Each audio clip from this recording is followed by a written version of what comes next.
হাদিসের আলোকে কোন দুটি নাম সবচেয়ে বিশ্বস্ত ও বাস্তবসম্মত?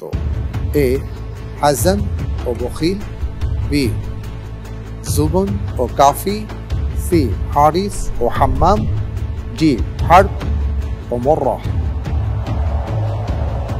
হাদিসের মধ্যে দুটি নামের ব্যাপারে বলা হয়েছে সবচেয়ে বিশ্বস্ত বাস্তবসম্মত, সে দুটি নাম কি?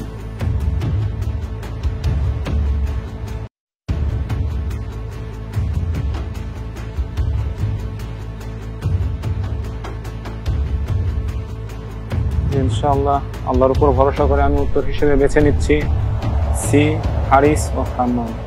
হারিস ও হাম্মাম, জি বুঝে শুনে বলছেন? ইনশাআল্লাহ। ফ্রিজ করে দেওয়া হোক সি হারিস ও হাম্মাম। আপনি যে উত্তরটি দিয়েছেন আপনার উত্তরটি সঠিক হয়েছে, আলহামদুলিল্লাহ। কোন সম্প্রদায়কে রাসূল সাল্লাল্লাহু আলাইহি ওয়াসাল্লাম এই উম্মতের মাজুসি বলেছেন? এ বাহাই, বি কাদরিয়া, সি শিয়া, ডি জাবরিয়া।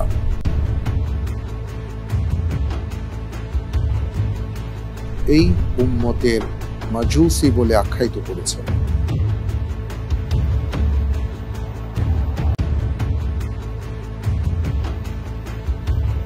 একটি হাদিসের মধ্যে ব্যাপারটি এসেছে রাসূল সাল্লাল্লাহু আলাইহি ওয়াসাল্লামের বর্ণনা অনুপাতে, এবং হাদিসটি হাসান পর্যায়ের। আমি এতটুকু আপনাকে সহযোগিতা করলাম। ইনশাআল্লাহ আল্লাহ তাআলার উপর ভরসা করে আমি বেছে নিচ্ছি সি শিয়া। সি শিয়া। জি আমি কি লক করে দিব? ইনশাআল্লাহ লক করে দেওয়া হোক সি শিয়া। আপনি যে উত্তরটি দিয়েছেন আপনার উত্তরটি সঠিক হয়নি। রাসূল সাল্লাল্লাহু আলাইহি ওয়াসাল্লাম ইরশাদ করেন, আল কদরিয়াতু মাজুসু হাযিহিল উম্মাহ,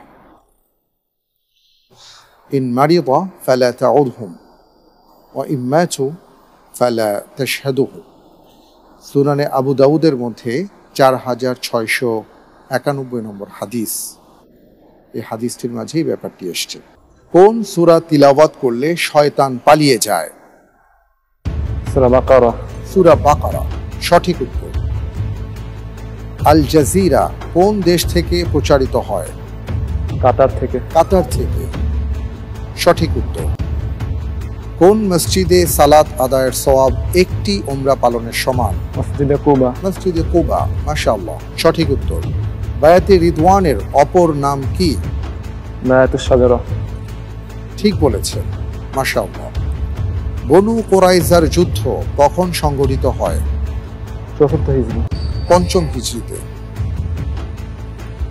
রাসূল সাল্লাল্লাহু আলাইহি ওয়াসাল্লামের সিল মোহরে কি লেখা থাকতো? আল্লাহ রাসূল মুহাম্মদ। সঠিক উত্তর, আল্লাহ রাসূল মুহাম্মদ, অর্থাৎ মুহাম্মদ রাসূলুল্লাহ। খলিফা হারুনুর রশিদের প্রধান বিচারক কে ছিলেন? কাজী শুরাই। ইমাম আবু ইউসুফ। খতমে নবুয়তের আলোচনা কোন সূরাতে এসেছে? সূরা আহজাব। সূরা আহজাব, সঠিক উত্তর। আলহামদুলিল্লাহ।